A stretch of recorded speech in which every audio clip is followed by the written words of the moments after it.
Now my ears are ringing, but that's okay. This is the solstice, the still point of the sun. Its cusp and midnight, the year's threshold and unlocking, where the past lets go and becomes the future. It's from Solstice poem by Margaret Atwood. Sarah? Do you the words of welcome?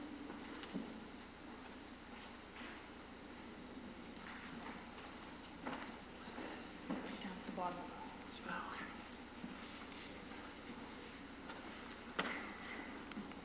Okay. Good evening, everyone, and welcome to the First Unitarian Church of Orlando and Mystic Grove celebration of Yule, the winter solstice. It says I am Barbara, but I am yet not Barbara. I am Sarah, a member of this congregation, and I'm not any of that. I'm just a fellow Mystic Grover. Okay, starting out strong. Okay. With me in this evening's service are Minister, Reverend Marguerite. Where are you? Oh, right there in front of me, okay. And members and friends of Mystic Grove. And let's not forget our teams of wonderful people in the background working diligently to ensure that we come together this evening. Okay. We greet you this solstice evening, old friends and new, as we explore our Unitarian Universalist faith, which draws us into a community of justice seekers with a commitment to lifelong spiritual growth and compassionate service to this community. Whether this is your first time or your 1,000th time in our midst, too many M words here, you are welcome here. Whoever you are, whoever you love, you are welcome here. In this community, your whole self is welcome. So welcome. We welcome your race, national origin, immigration status, gender identity, sexual orientation, age, physical or mental abilities, economic status, or religious background. No matter how you come, we welcome you. All announcements can be found with links in the weekly update or on our website. Thanks again for being here in person and online. Hi, online people. Okay, time to get serious. Our opening reading is Chalice Lighting for Winter Solstice by Reverend Sharon Wiley.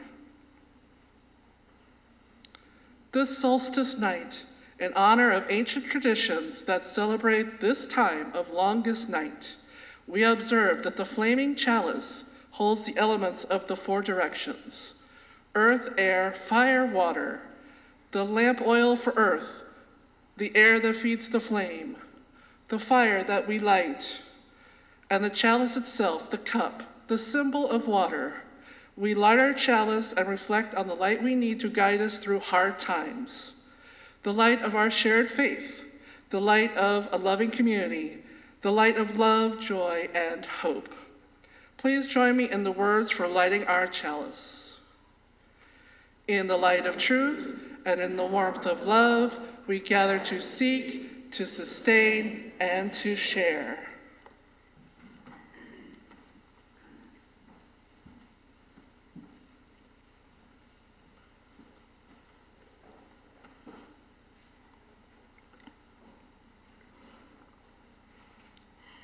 And since this is also a pagan celebration, we will cast a circle of protection, welcome the elements, and welcome deity. I cast a circle surrounding the whole campus, separating us from the outside world of mundane cares and pressures. This space is sacred, protected, a space to await the return of the sun. Please stand as you're willing and able, and we will start facing east, which is behind me, that way, which I can't do, otherwise you'd never hear what I'm saying. Spirits of the east, of air, the dawn of a new day, of breeze and blizzard, of soaring eagle, come join our circle and breathe new life into our service this evening. Hail and welcome. Hail and welcome. Facing south, which is Robinson Street. Spirits of the south, of fire, the bright sun at noon, of hearth fire and lightning and fierce dragon, come join our circle and ignite the heart of our service this evening. Hail and welcome. Facing west, which is the back of the sanctuary. Spirits of the west, of water, the cool, quiet evening of mists and oceans and leaping trout, come join our circle and flow tranquilly through our service this evening. Hail and welcome. Facing north, which is Gore Hall. Spirits of the north, of earth, the darkness of midnight, of high mountains and fertile valleys and majestic stag, come join our circle and ground our service in peace and contentment this evening. Hail and welcome. Hail and welcome. And facing the center of the sanctuary from wherever you are, Mother and Father of us all, by whatever names we call you, come celebrate with us the return of the sun on the longest night. Be our protection and foster in us a sense of hope for the year to come. Hail and welcome. Hail and welcome. And please remain standing and join me in singing the opening hymn. The words should be up on the screen, and it's to the tune of Green Sleeves.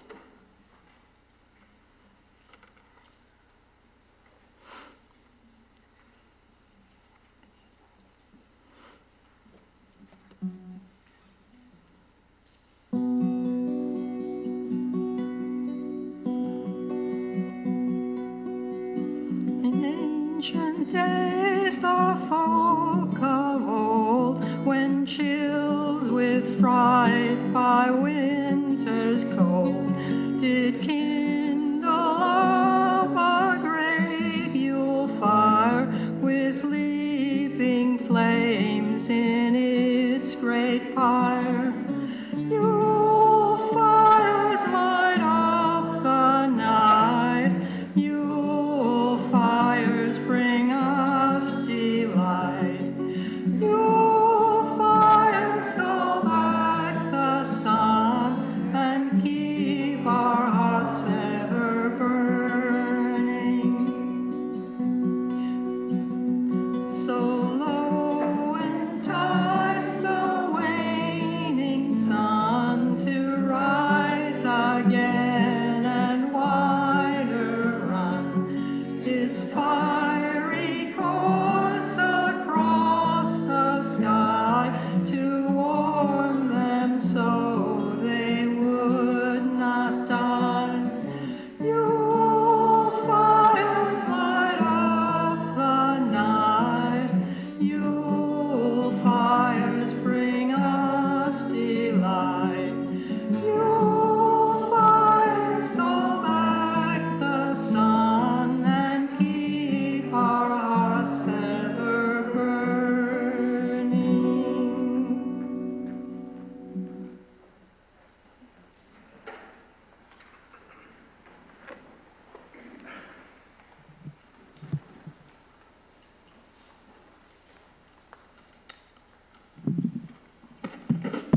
Our call to worship is The Solstice Teaches Us by David Burdine.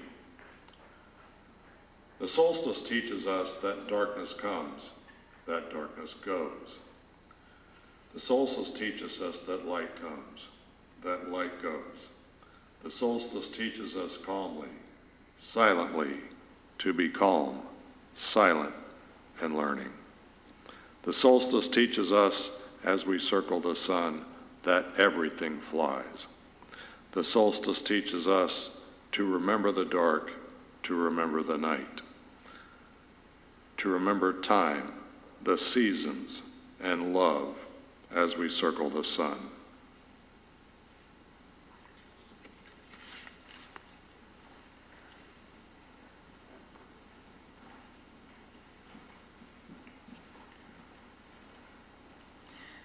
Let's take a moment and greet one another and say hi to somebody that you don't know.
Our collective reading is by Reverend Bruce T. Marshall. Words are on the screen. Please join Chip in responding with the words in all caps. We live in many darknesses. We are often uncertain. We are sometimes afraid. In the darkness, we light a candle of hope. We all have sorrows. We have known pain. Each of us carries special regrets. In the darkness and pain, we light a candle of forgiveness. We are sometimes lonely, and the world seems cold and hard. In the darkness and loneliness, we light a candle of warmth. We have experienced times of joy and happiness and have received numerous gifts of the heart. In the darkness, with gratitude, we light a candle of thanks. We have known awe, wonder, mystery, glimmerings of perfection in our imperfect world.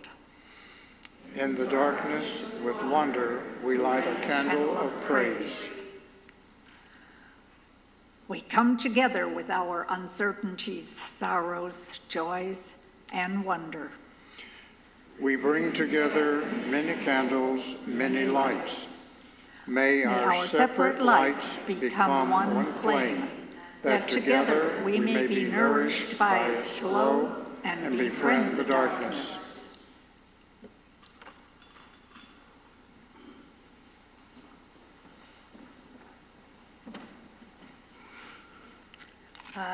Hi, I'm Irene. I'll be doing the words for all ages. So this is for everybody though, really. This is, our story today is The Rebirth of the Sun by Starhawk. So circle around and I'll tell you a story about when the sun was born again.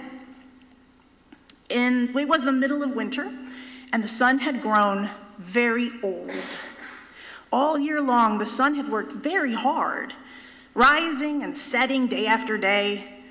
All year long, the sun had fed everybody on earth, shining and shining, giving energy to the trees and the flowers and the grasses so they could grow and feed the animals and birds and insects and people. All year, the sun's gravity held tight to the spinning ball of the earth and the twirling ball of the moon, and the 8 other whirling planets as they traveled around and around and around until the poor sun was dizzy watching it all. Now, the poor, tired sun could barely make it up in the morning, and after a very short time needed to sleep again. So the days grew shorter, and the nights grew longer, until the day was so short it was hardly worth getting up for. Night felt sorry for the sun. "Come to my arms and rest, child," she said. "After all, I am your mother. You were born out of my darkness billions of years ago, and you will return to me when all things end. Let me cradle you now, as I shelter every galaxy and star in the universe." So Night wrapped her great arms around the sun, and the night was very long indeed. "Why does the dark go on so long?" asked children all over the earth. "Won't the sun ever come back again?" "The sun is very tired," the old one said, "but maybe if you children say thank you for all the things the sun does for us, the light may return in the morning." The children sang songs to the sun. Then they thought about the things the sun gave them. "Thank you for growing the lettuces and the corn and the rice and the wheat," they said. "Thank you for growing the trees of the forests and the seaweed in the oceans and the krill that feeds the whales. Thank you for stirring the air and making the winds that bring the rain."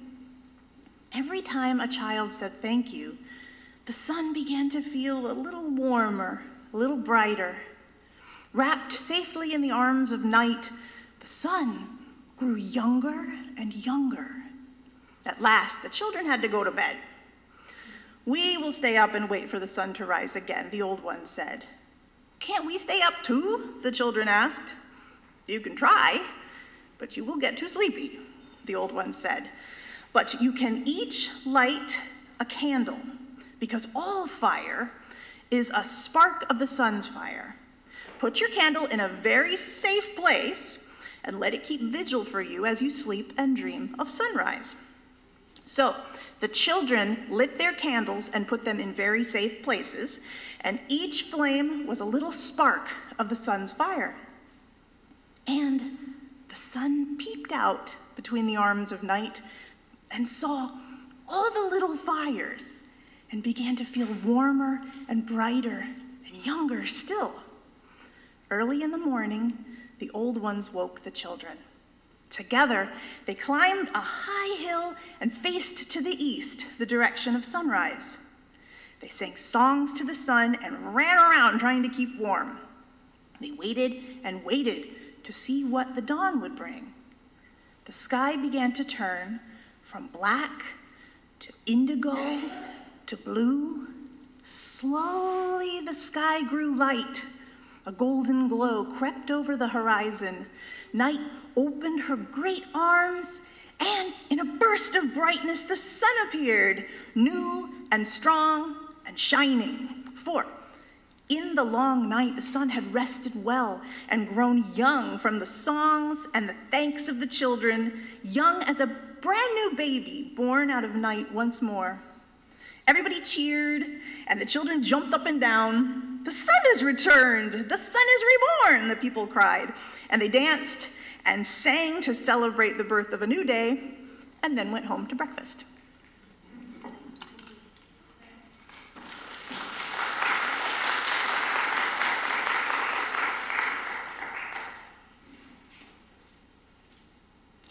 At the center of a pagan ritual, there's usually energy raising, which is then directed into working. Today, we will raise energy through song and use that to bless the offertory. I will lead the annual spiral dance again this year. Those who wish to watch the spiral dancing when we go outside, please stay close to the building. Those who plan to spiral dance, we will gather in a rough circle on the courtyard pavers, and there's a stool out there that we're putting the Yule log on, so we will be circling the Yule log. Any drummers can gather in the corner bench area right outside there. So we will have a chant that we will be doing, and Barbara will be the main voice on that to keep us going. We're going to open those doors and we're going to walk right out there, and you can leave your belongings at your seat. When we're doing the spiral dance, we're going to demo what your possibilities are.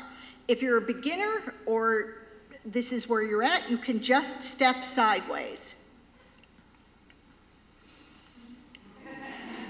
If you have the skills and energy, you can do a grapevine. And that means you pick up your leading leg and cross it in front of your other leg, and then cross in the back the next time.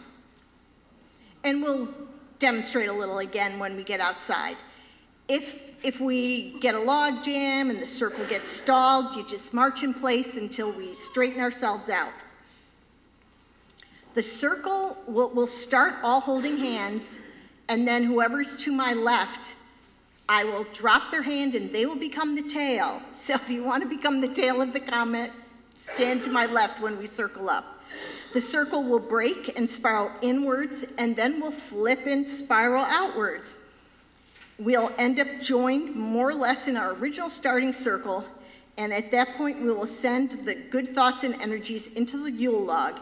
And when we come back in, if you're sitting far back, you might want to consider sitting a little closer, because after the spiral dance, we will be sharing our candlelight with one another. And if you don't have a candle, is there anybody who does not have a candle and who wants to be sharing light? Okay. we will make sure that those are available when we come back in. So now it is time to throw open the doors. Okay, spiral dance time. Let's see some energy.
Okay, since there are children in the circle, don't get crazy, okay? Make sure you know where the children are, okay? We want safe spiraling. All right. Chant is a simple two-line. It goes, cold winter's here, the night is dark, let's dance and sing till the sun comes back. Cold winter's here, the night is dark, let's dance and sing till the sun comes back. Cold winter's here, the night is dark, let's dance and sing till the sun comes back. Cold winter's here, the night is dark, let's dance and sing till the sun comes back. Cold winter's here, the night is dark, let's dance and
energy into the lung.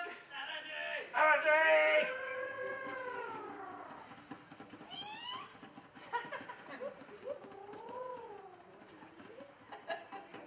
Okay, too much energy to the ground, to yourself, maybe a little, don't go crazy. Know your limits. Ground it out. Right, thank you so much. Let's go on back in. Thank you, Mary, for another smile. Good job, everybody. All right, I threw my stuff now. Okay, come in. Woo. Anybody doesn't have Good job, you were near the end, too.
Well, welcome back.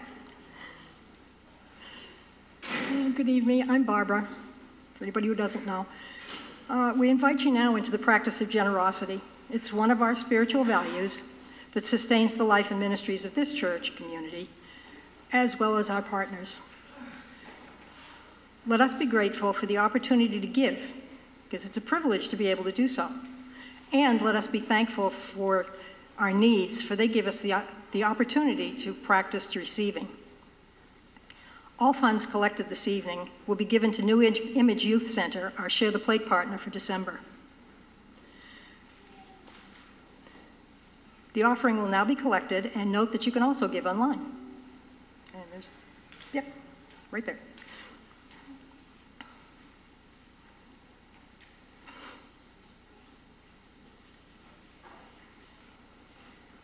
Please.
Let us joyfully receive what is offered here today in the spirit of gratitude and fellowship.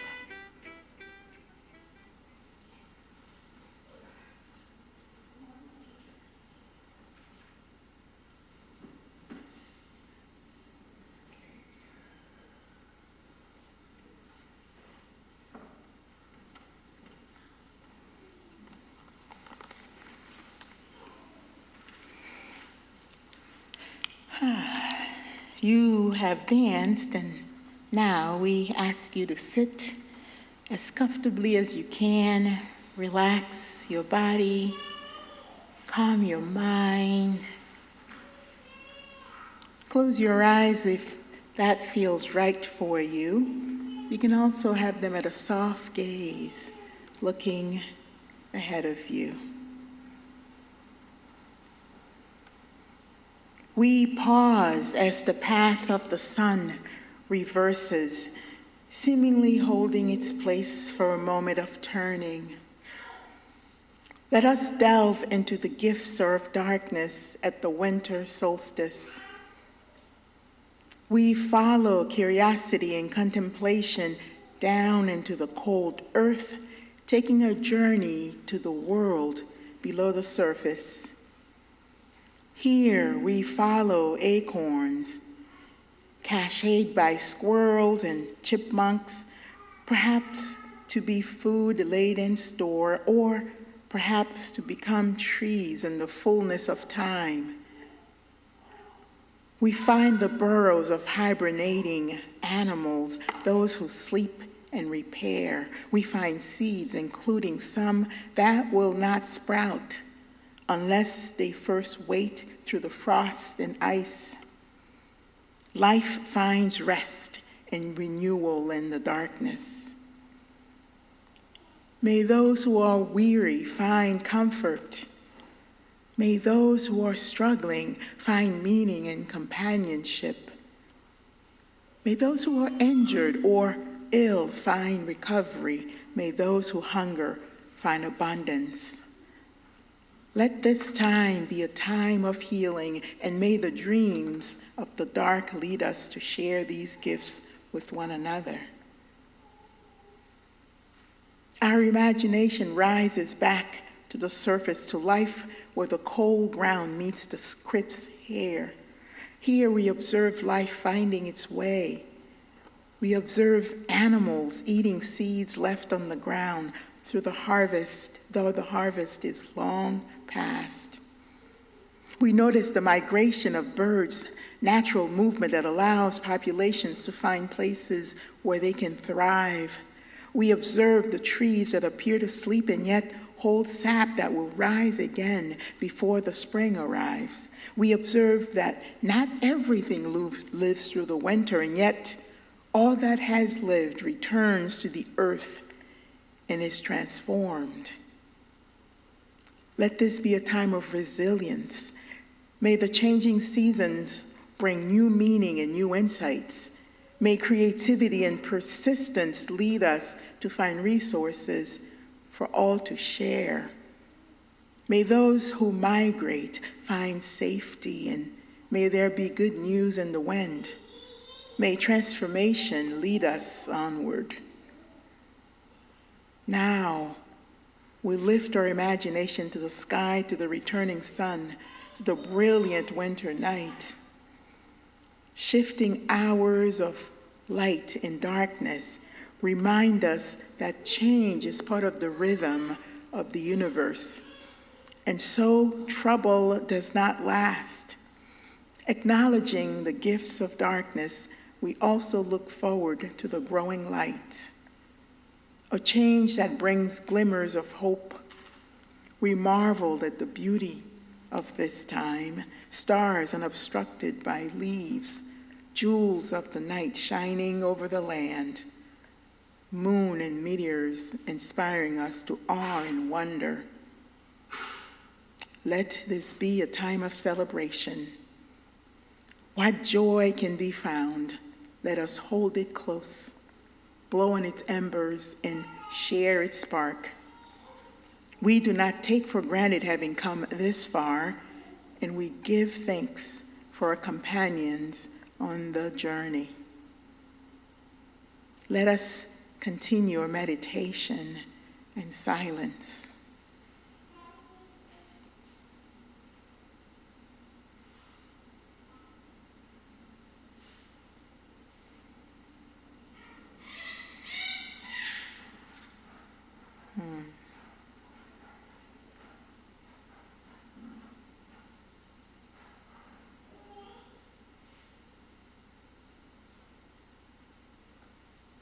May we be so blessed.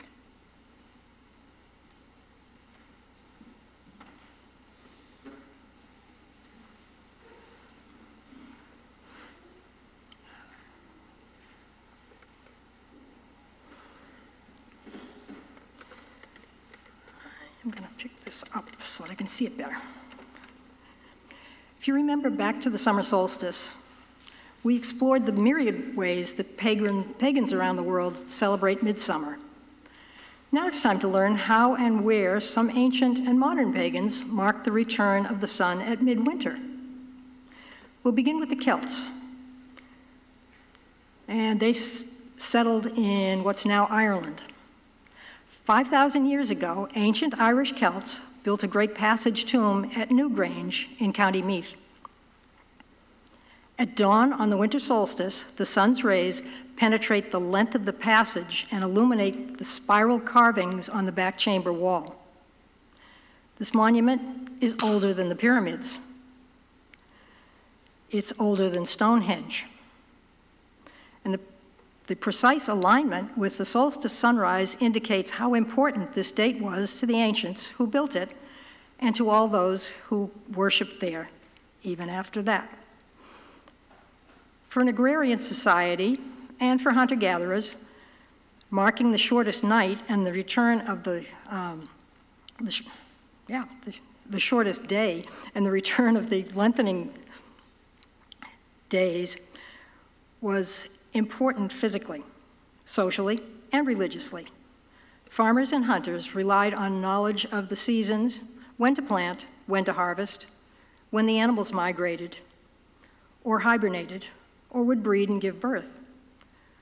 Marking the winter solstice, or Alban Artan, the return of light, gave them the assurance that the darkness would give way to longer days. Socially, it was a time of coming together, feasting, celebration, a time of rest, of introspection.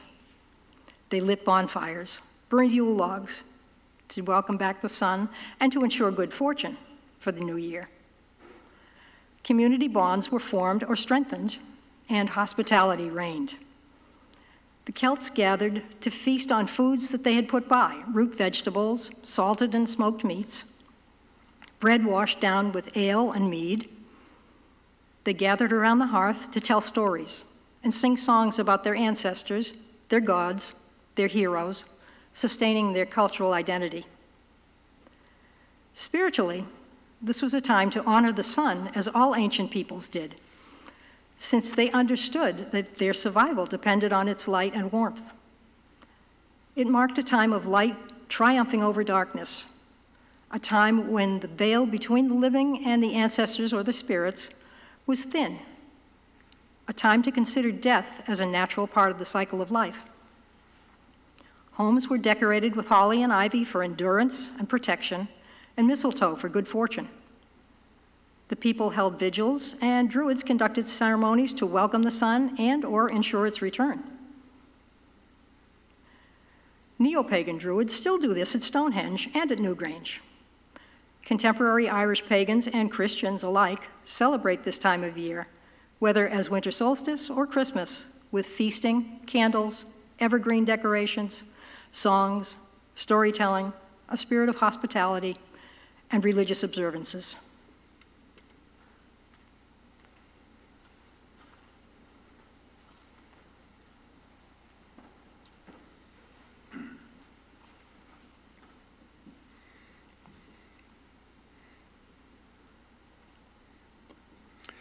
Gladjul.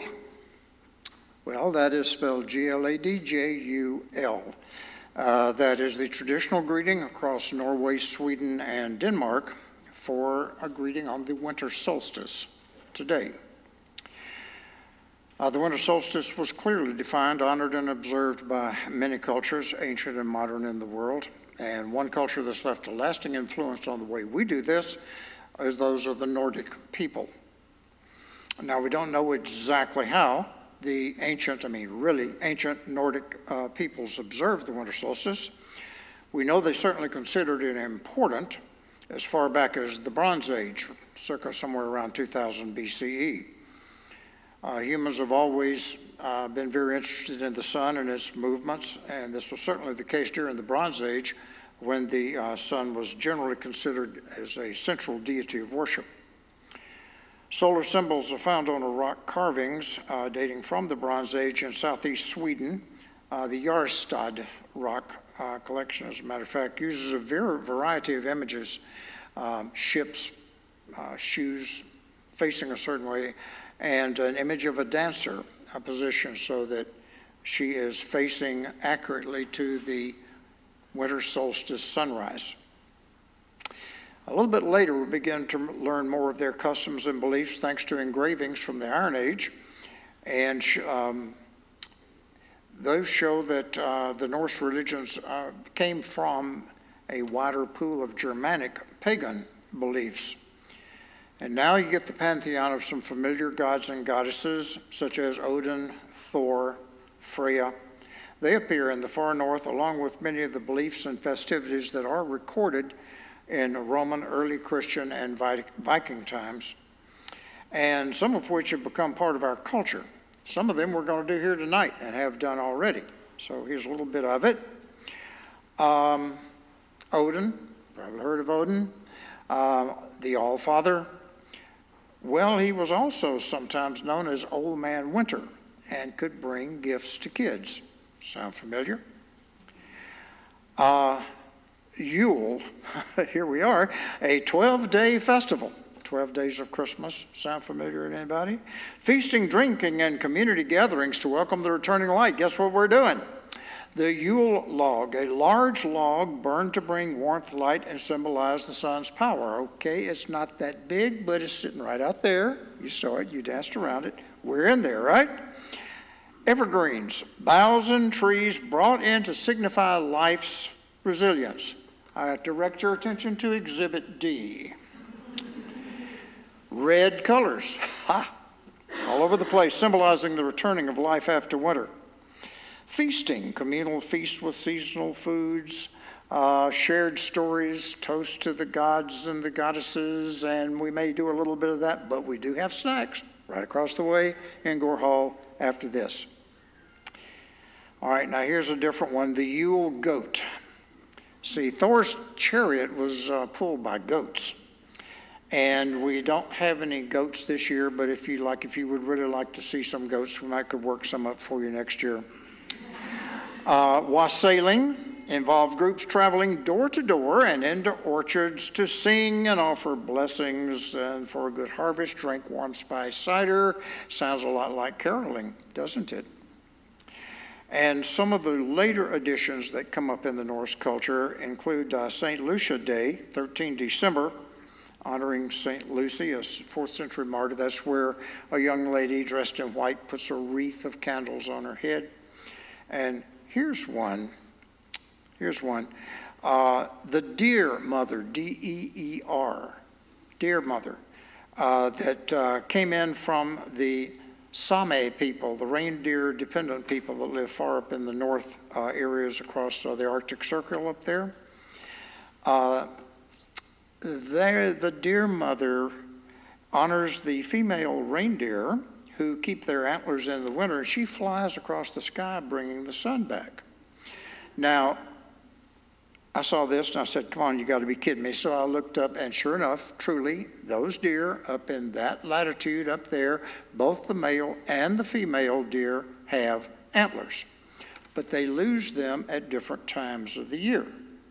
So if you see a reindeer pulling anything in the winter, it's a female deer.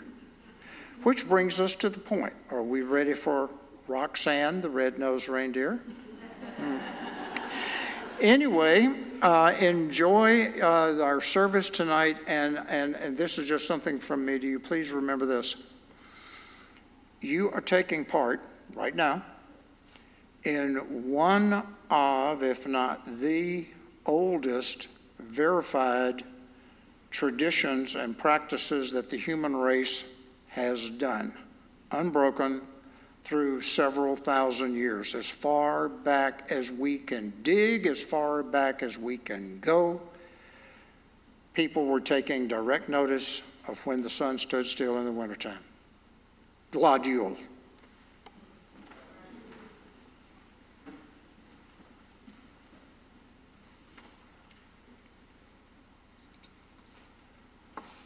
Ancient Egyptians worshipped a great pantheon of gods, and a very important among them was Amun-Ra, the sun god.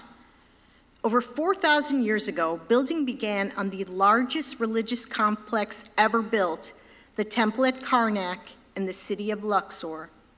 It functioned as a hub for grand festivals, royal rituals, an administrative center, a treasury, and a monumental expression of pharaonic power, essentially a stone manuscript of Egyptian history. It is often noted that ancient Egyptians were incredibly accurate in laying foundations and in the orientation of their buildings. We think they used a tool known as a merket, a notched stick through which the constellation Ursa Major could be viewed to find true north and align buildings accurately. Construction started with the stretching of the cord ceremony. I hold the peg, I grasp the handle of the club and grip the measuring cord of Seshat. I turn my eyes to the movement of the stars. I send forth my gaze to Ursa Major. I count off time. I watch the clock. I establish the four corners of your temple. As the sun rises on the winter solstice, the light makes its way through the great hypostyle hall with its forest of enormous carved columns, columns which symbolize the primeval marsh from which creation emerged. The dawn light then appears to rest on the entrance to the inner sanctum of Amun-Ra. The temple of Hatshepsut, Jesiru, the Holy of Holies, at Deir el-Bahari also experiences this solar phenomenon. During the winter solstice, on the upper terrace of the Holy of Holies, sunlight penetrates the sanctuary known as the shrine or the sun cult altar, lighting up the inner chambers. This was part of the temple's design, reflecting Hatshepsut's claim to be the daughter of Amun-Ra. Winter solstice was an important time for religious ritual, for feasting, dancing, singing, and celebrating, for honoring the return of the light and the imminent return of the Nile flood. It was also a time, the story goes, when Tefnut, the lion-headed goddess of moisture and rainfall, would be coaxed to begin her return journey from the Nubian desert. She had quarreled with her father Ra and left Egypt at midsummer, taking the light with her. After much coaxing, honors, and the promise of gifts if she returned, Tefnut relented. The festival of She is Led Back is held at the winter solstice. So finally, order is restored to the cosmos and the days grow longer. The temple at Karnak and Hatshepsut Holy of Holies are only two of many ancient structures, such as Angkor Wat and Machu Picchu, constructed with similar astronomical alignment. Even now, thousands of years later, crowds of tourists, along with some worshipers of the old gods, gather to watch the sunrise on the winter solstice at all of these amazing sites.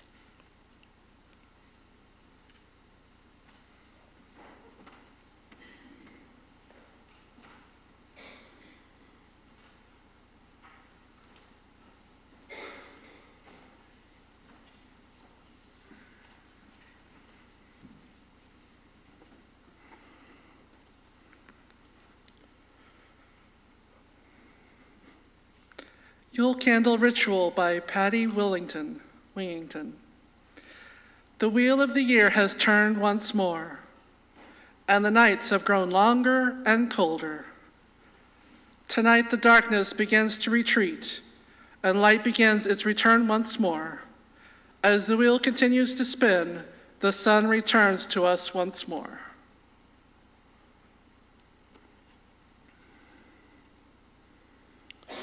Even in the darkest hours, even in the longest nights, the spark of life lingers on, laying dormant, waiting, ready to return. When the time was right, The darkness will leave us now, and the sun begins its journey home. As the wheel turns, the light returns. The light of the sun has returned to us, bringing life and warmth with it. The shadows will vanish and life will continue. We are blessed by the light of the sun.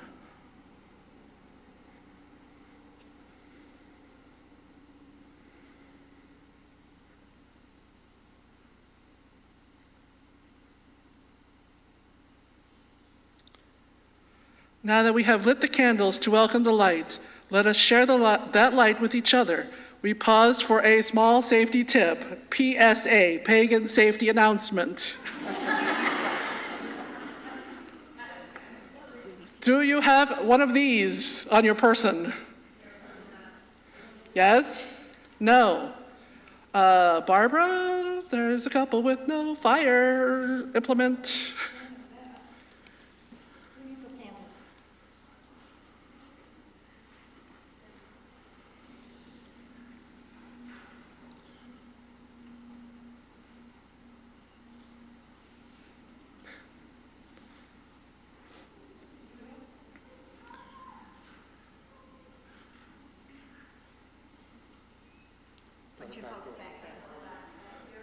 Yeah, the whole back row there. Where have you guys been? The whole back row has no candles? Okay, we must prep our candles. So, step one, you have your candle like this. Is your paper flopsy? That's how we light our waxy fingers. Make sure it's like a little cup. Okay? We must prep the instrument before the procedure. Next, do you have a new candle? Is your wick all crazy? Pull it up. You want it up high like that. Okay?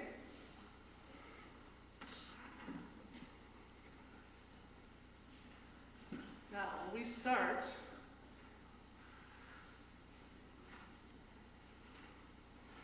some lovely pagan person near you will start with theirs on fire.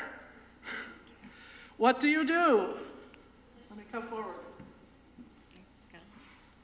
Do you do this?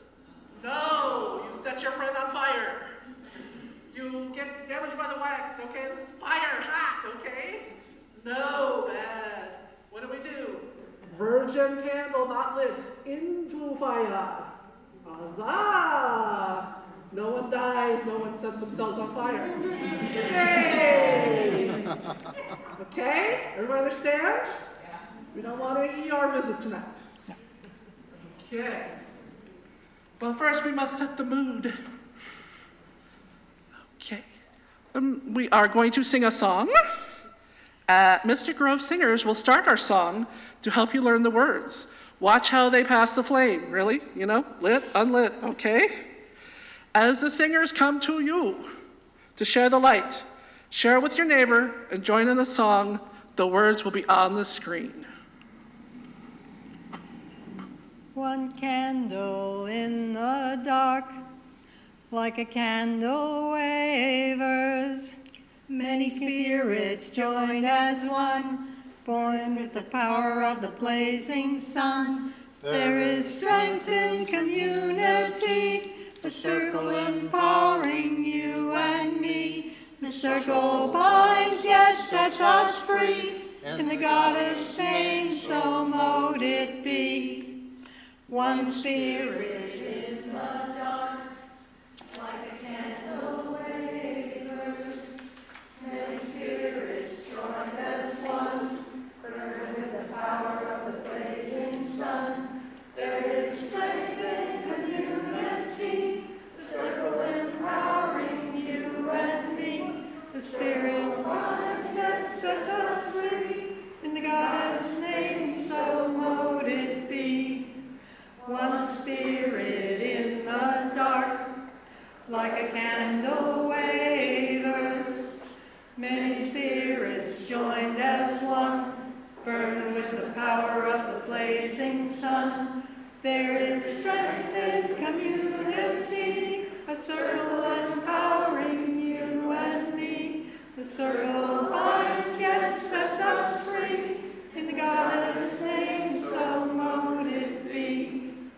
one spirit in the dark, like a candle wavers. Many spirits joined as one, burn with the power of the blazing sun.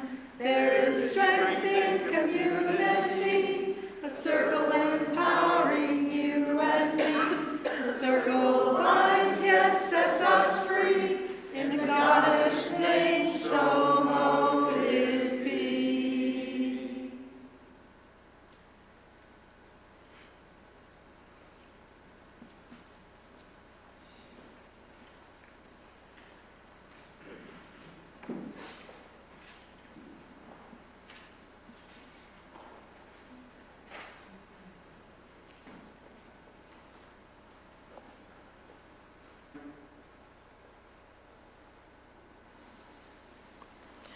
I'm going to blow mine out just for safety's sake. We close our ritual by thanking deity and the elements. Your response each time will be hail and farewell. Please stand as you're willing and able, and we will begin facing the center of the room. And then we'll turn counterclockwise as each element is thanked. Mother and Father of us all, by whatever names we call you, thank you for your presence among us this evening. Stay if you will, but go if you must. Your joy, protection, and hope will remain with us throughout the coming year. Hail and farewell. Hail and farewell. Facing north, which is that way. Spirits of the north, of earth, of high mountains and fertile valleys, we thank you for your presence here this evening. Stay if you will, but go if you must. Hail and farewell. Hail and farewell. Facing west, behind you. Spirits of the west, of water, of mists and oceans, we thank you for your presence here this evening. Stay if you will, but go if you must. Hail and farewell. Hail and farewell. Facing south, Robinson Street. Spirits of the south, of fire, of warm hearths and lightning, we thank you for your presence here this evening. Stay if you will, but go if you must. Hail and farewell. Hail and farewell. And finally, facing east, which is behind me. Spirits of the east, of air, of breeze and blizzard, we thank you for your presence here this evening. Stay if you will, but go if you must. Hail and farewell. Hail and farewell. And please be seated as we open the circle. Let our circle be open, but unbroken. Merry meet, merry part, and merry meet again.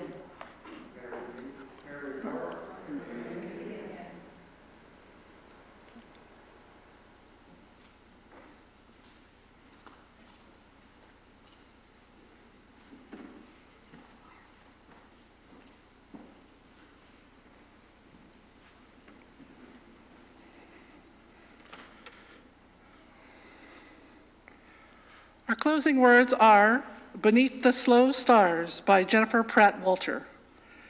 There in the uncandled night, something infinitesimal blinked and stretched. She had a name, but no one knew yet. She was all potential. Her newness was alive. The moon kept her silence. All the stars held their steady slowness above.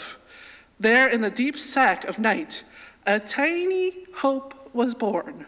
She carried her sisters called peace, called joy, called love, among every byway and stream, through every dwelling of every land, across every belief, and across those with no beliefs at all. This is making me emotional. Sorry. Remember today, my beloveds, how out of smallness comes the vast work, the staggering miracle of life itself. Awaken your candle out of night's silence. Then as you tend it in your heart, watch it blossom, that fiery beacon from which hope arises, whether that hope is a child or a solstice or a feeling or a thought or something unidentified, yet no less holy for want of a name. This is what I wish to place upon us all, that beneath the stillness of the patient stars, we find ourselves at home with hope and all her sacred sisters. Beloveds, worship has ended, and now the service truly begins.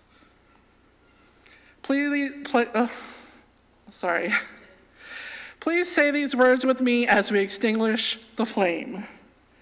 We extinguish this flame, but not the light of truth, the warmth of community, or the fire of commitment. These we carry into the world until we are together again. Sorry, I didn't want to hack at you. Okay, so there's treats next door. I think I need a sugar cookie or something. So since we've all used up a lot of energy, okay, we don't want you to like run over there and just maul the treats, okay? Mr. Grovers are gonna go over and they're going to take stuff out of the fridges, get it all pretty, get it all nice, okay? So don't go crazy, because there's cookies and things. But let us join in singing Deck the Halls as we wind our way to Gore Hall for all those yummy treats and refreshments.